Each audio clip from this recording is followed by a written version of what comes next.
So the way Danny Dyer portrayed it then was that the club owner was at gunpoint, and it went wrong because the club owner tried to grab the gun, and then the bullet went off. Yeah. And it was that bullet that went through your crime partner, and it hit the club owner as well. It wasn't me, put it that way.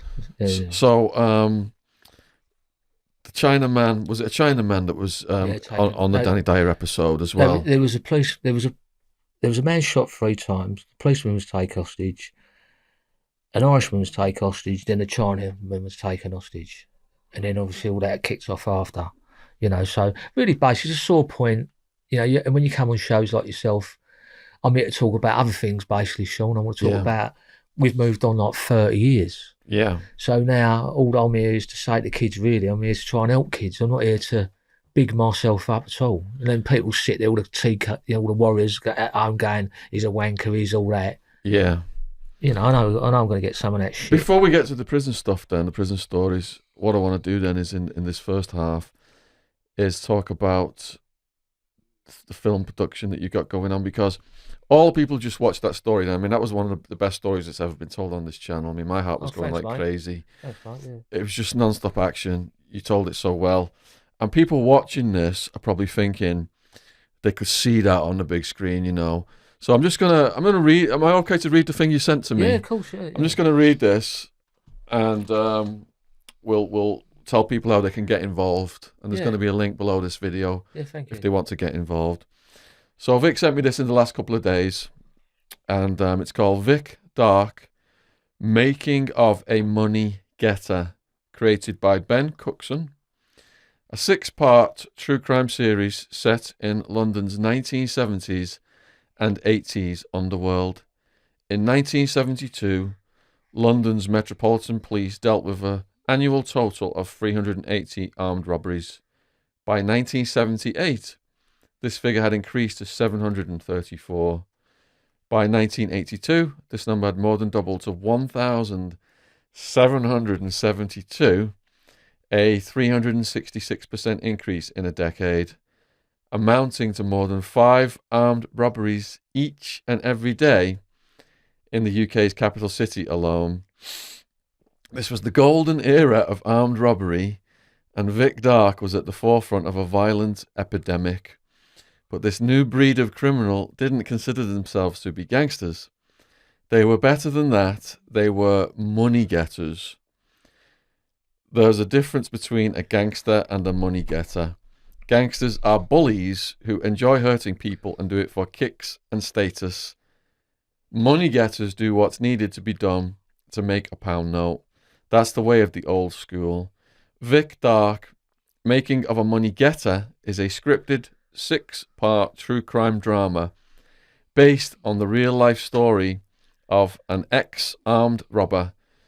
It tells the story of how a Bruce Lee and karate-loving 13-year-old boy from London's East End graduates from petty theft to major bank heists, including armoured money trucks and tiger kidnappings. And how, on one rainy Saturday night in September 1988, aged just 30, Vic comes to have a .38 revolver pressed against the head of a policeman, forcing him to drive a stolen marked car while his accomplice on a heist gone wrong lies bleeding to death on the back seat from a gunshot wound. A watershed criminal event that revolutionised the British police's response to armed robbery. With unique access to Vic Dark himself, we are able to paint in graphic detail and frightening realism the life of one of the UK's most notorious money getters. We could take an audience on the extreme highs and lows of what it means to risk everything for high rewards, and into a hidden underworld where calculated violence is a lucrative skill set, and each and every bit of work could be your last. Now, that's just a blurb from that, and I looked at the actors that are involved. I've just watched a series on Netflix called White Lines. So I'm sure some of you watching this have watched White Lines on Netflix. Old school rave stuff and party scene. A young man, DJ from Manchester, gets killed. His sister goes out there looking to find out what's going on with the murderers. So that's the main actor. That's going to be playing you. So congratulations, Vic, on getting it to We this haven't level. got it signed up yet, but we're Okay. hoping to. We're hoping to get it signed up. Yeah. Okay. That's the approach, Tim. Yeah. So we're hoping to. What it is with what we did, we took it from. Have you ever seen a film called Heat? Robert Shaun? De Niro. Yeah. Oh, love it. Yeah. Yeah, well, our life story really is based on Heat and a film called Town, Ben Affleck. Not seen that one. Yeah, you watch Town, it's the same. But what it is about, an East End kid grows up in the East End. It's like Once Upon a Time, America, Heat, all put into one. And how we grew up when we was kids, how we turned into armed robbers and we went on to commit armed robberies. And like I said, sticking to the old school rules. You know, we wasn't, it's hard to say because, you know, if you swore in front of your mum, you get a smack round the head. You know, we're not like into hurting people or things. It's just that I grew up that way. It's like when we was on armed robberies and things like that, martial arts, instead of shooting someone or hurting someone, you could just go boom, put them down, or you know, just drop them. You know, like sweep their legs or something. So really, basically, we was there to just take money, Shaun, and not hurt anyone. So, and that's where it comes in that. Some people gratified it where you want to go out and hurt someone for something. We're not like that. I don't want to go and hurt anyone. Do you know what I mean? I'm not being funny. It's like kids today. Two kids want to fight each other. Two kids want to edge each other on to fight each other. But in my way, I'd say to them, look, give that kid a way out so he can escape. You know, so he don't have to lose face. And that's what happens with today. You haven't got older people trying to sort people's problems out, you know. It's like the East End equivalent of the old school mafia code, because I wrote the life story of a Bonanno associate who whacked a lot of people. And he said, you know, it was all about not harming women, not harming kids. It's crimes of integrity. That's the expression he used. Yeah. But like I say, with us, if we had to cross over, it's an easy thing to do. But you know, we're not like that. You know, a lot of people. They're probably sitting there watching it and think, oh, he's a cunt, he's this and that. And I can understand them thinking that. And I deserve what I get. I need to be banged up and that. But we're the most nicest people like you can find. You know, we'll help the granny across the road. You know, we'll help the working class people. So that's where we're lost. The kids are lost today. And this is where we're going. You know, that's why I'm coming to do a programme today, not to beat my chest to say how big I am. We're here to try and sort of, obviously I'm here to pump my film up, obviously, in my 6-part series. But like I say, if we can help any kids or do anything, like me and you are going to go through things in a minute with the prison systems, we can get round to help the prison systems, you know, and things like that. Someone like myself, if the government took 2 minutes out to sit down with people like myself, we could cause and save so much upset and people killing themselves in prisons and things like that. I'm not here to stick up for prisoners, but also like to see prisoners' rights. I'm worried about people getting evicted from their houses, about poverty of children. Do you know what I mean? What's going on about the blacks and the whites, where they should get the black kids and put them into education, get them into colleges and make them MPs. Even out, it's the only way they're going to beat them. You can't beat the system. You can be part of the system. So I'm putting the link in the description box below this video to what you sent me. Yeah. And that shows how people can become investors for this. Is there anything you'd like to say to the people watching this who perhaps are interested in becoming investors for this? Well, it's not actually me, Shaun. It's a couple of people called Ben and a fella called Mike and Rob. They're the ones who are doing it for me. They're absolutely diamonds. I can't thank them enough. And obviously they made up companies and that, you know, these are businessmen who come along, who link with the films, and they've all got together and with their contacts, and, you know, like actually starting off to do a 6-part series is not as easy as you think it is. People go, I'm going to do a film, I'll do that. It's not. These people will take you through it. You got to have a Bible. You got to explain your stories. So people think, I'm going to write a film. People think that's took 2 years to get where it is, Shaun. You know, it's not as easy as getting someone to take your story on and all. That's another hard bit, you know, to get people to actually have faith in you to go out there to make something. It's not about money. I swear, Mitchell, it's not about my brother's a multi-millionaire. It's not about money for my family. It's like a trilogy. You know, if we can get the old school back to say to these kids, look, stop fucking taking drugs and killing each other. Let's try and sort it out, you know. That's what it's about. And if kids are watching this and when the schools reopen, can they contact you and you would talk to kids in schools? Well, it wouldn't be able to talk to me. I'm not going to lie. If it could come through to us, I'll get people to talk to them, but not me. Basically, Yeah, okay. no, because I'm sort of I'm out that sort of thing. I hear you. So, like I said, then, if you've watched this and you heard Vic just tell that story that's just needs to be on the big screen, there's a link in the description box below this video if you want to check out the status of where that is at. So when I read that, I stopped on Tiger. What was it? Tiger kidnappings or something. I can't remember what the expression was. What does that mean? You've better ask the film people because I didn't write it. It's the right film people write that. You kidnapped a tiger? Or is that a crime expression? I don't know. I don't know. I don't know how it's come across. You know the Tiger King? No. I know the title. I've seen it. Yeah, it's quite good. It's quite good. The Tiger King. I watched it. Yeah, it's good. Yeah, it's good. Really is good. Yeah, But like getting back to now, we've got the crime stories out of the way and who you are and what you are. Yeah. I like to sort of. There's a few issues we like to talk about, like the prison system. Mm-hmm. How I think we can stop. See what happens today. Mm-hmm. Like for me. The prison system. Let's take the prison system as it is, right?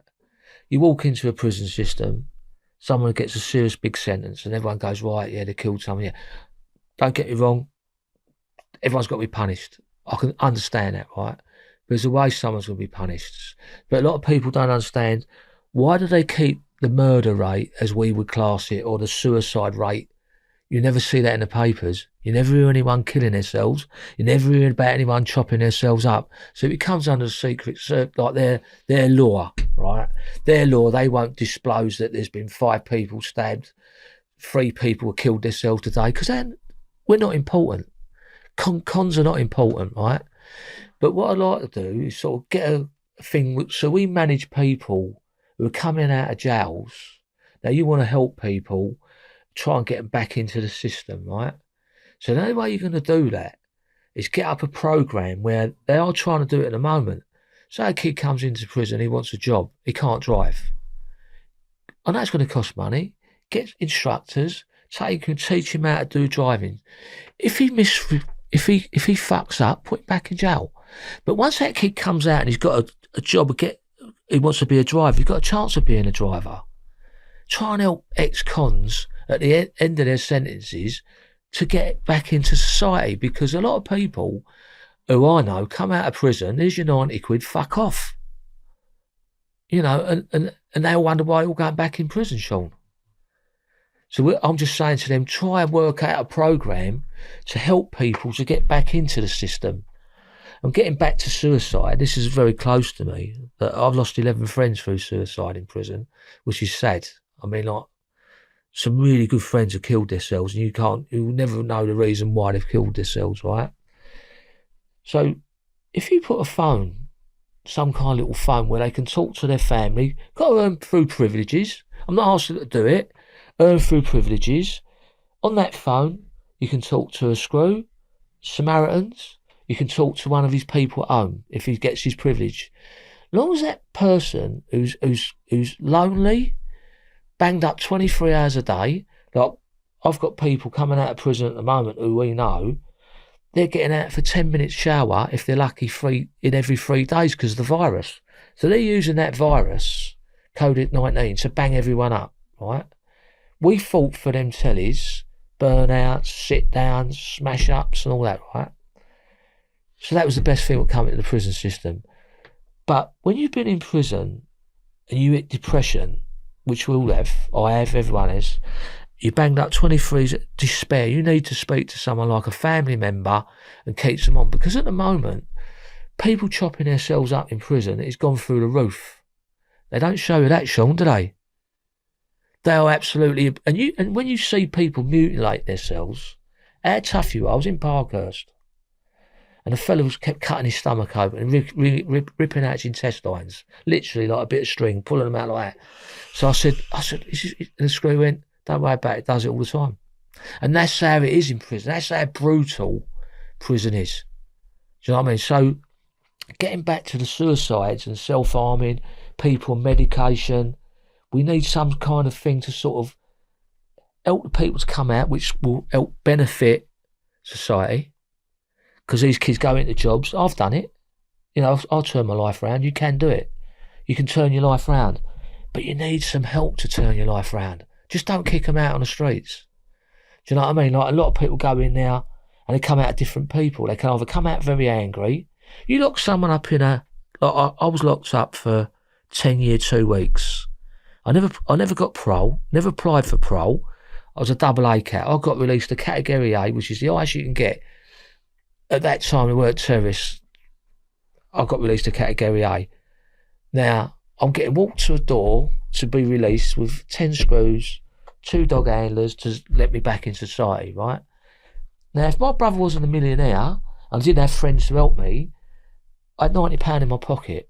Where was I going? What was I doing? I've got no money. Do you see what I'm saying? So kids who are going to walk out them gates have got nothing. So we've got to make a foundation for them to try and say, right, let's try and get into college. Let's try and do something. Try and get them to do something. Do you know what I mean? To try and get a job. Because all they're going to do is go back to crime, what they know.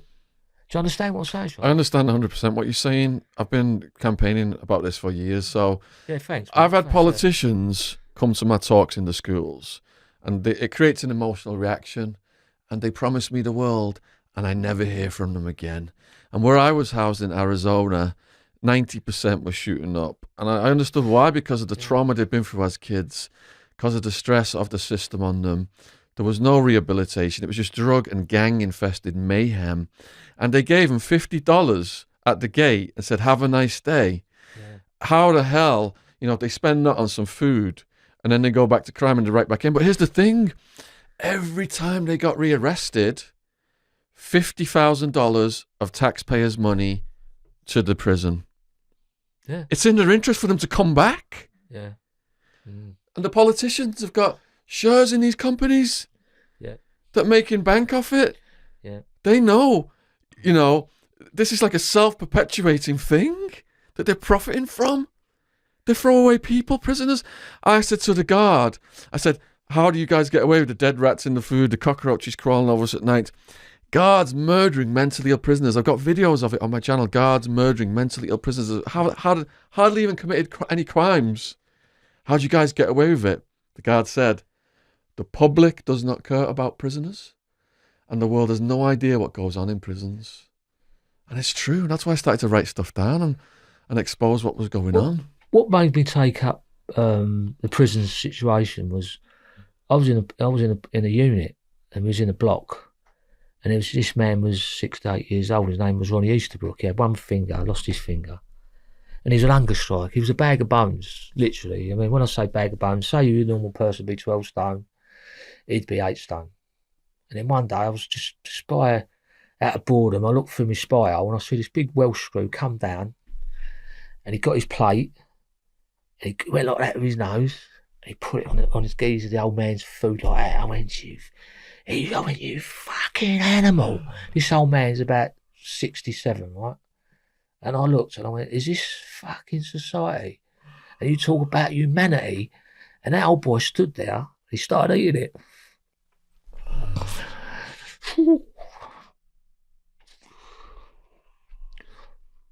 Yeah, so.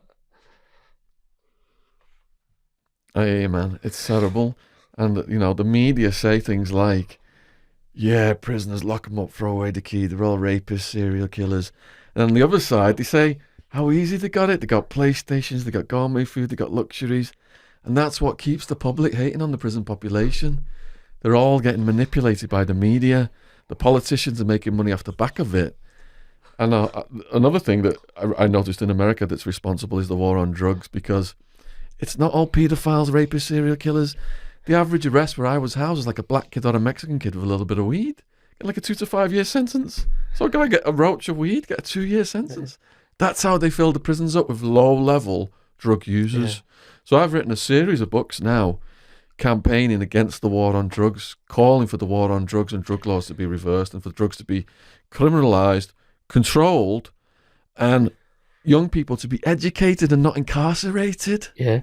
See, my anger, when I see that, I just went on fucking war, mate. We burnt the prisons down. Feel it, Vic. The riots kicked off. I was in units, and these screws are supposed to be your friends. or try and be friend with you, and that just sends you on a spiral of hatred. And you come out of that prison and you're fucking raging. Do you know what I mean? So what I'm trying to say to you, you've got to take that anger out of people, because I had so much anger in me. You know what I mean? I ain't joking. I've done loads of screws, everything, right? But what I'm trying to say to you, when I see that, you know, fuming. And it's just the way it is structured by the politicians. And it's people like you coming on here and telling your story that no doubt hundreds of thousands of people, if not millions, are going to watch this. It's you coming on here and touching people's hearts. And the minds of the young people then are adjusted. And they're our future leaders. Because I go in schools, you know, from inner city rough ones to the independent schools. And some of those kids are going to be our leaders, and they come up to me at the end of it and say, I had no idea this stuff was going on. Because, like I said, the TV just show us they're living in luxury in the prisons. Yeah. And on the other side, and Cat C's, Cat D's, but not category A's. I mean, when you're category A, I mean, you do get it. I mean, what was a typical day in Cat A like? 23 hour bang up. So what? Just take people there, like describe what you sell, your conditions. Imagine a room this size. Yeah. And in that time, we just had a bucket in the bed. 23 hours a day, you get out for an hour. And then you get your food brought to you. And then, if you're lucky, you get a bath. And, but what I'm trying to say to you is like a dog, and you're poking it with a stick. And then I wonder why people come out and they go berserk. Right? Do you know what I mean? So, what I'm trying to say to these kids, you know, don't learn from my experience. See what happens. What a lot of people do, they get nicked, and they get banged up. Someone stabs someone, right? They go bang, stab it. I can stab you, can stab me. The smallest geezer can walk up and stab me and kill me stone dead. For 2 minutes, yeah, this, that, right? That person's the person's died. His family's lost him, so they're all in grieving. The kid who's now killed him don't realise what this kid's in front.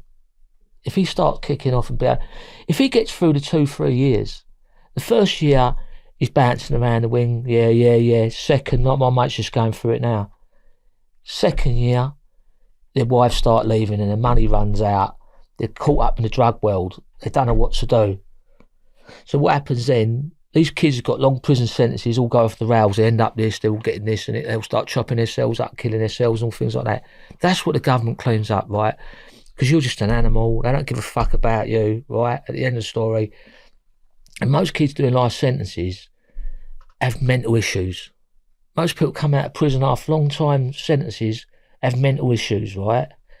So, well, someone like myself, unless you've been there and wore the T-shirt, which I have, and tell the stories, no one's going to understand it.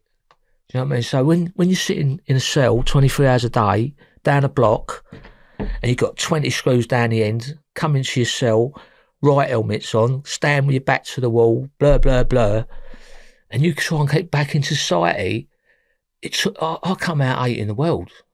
I did. I fucking did. I feel like I could stab. It's just, that's why you've got to get that out of people. And you've got to help them through society.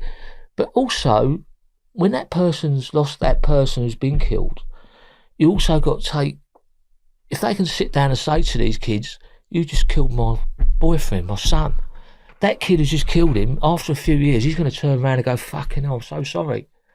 Because he don't realise what he's done. You've got some fucking idiot singing songs, going pick up the gun, shoot someone, stab someone, blah, blah, blah. He ain't doing the bird. And this poor bastard's been killed because he's caught. And that's what's happening in society today. They're just killing each other for nothing. Not so bad. Lucky enough, the virus quieted it all down, hasn't it, Shaun? There ain't been so many killings. There's one just been killed up the road to us today, outside a petrol station. He got stabbed to death last night, 8 o'clock. So we're back on the treadmill again, you know.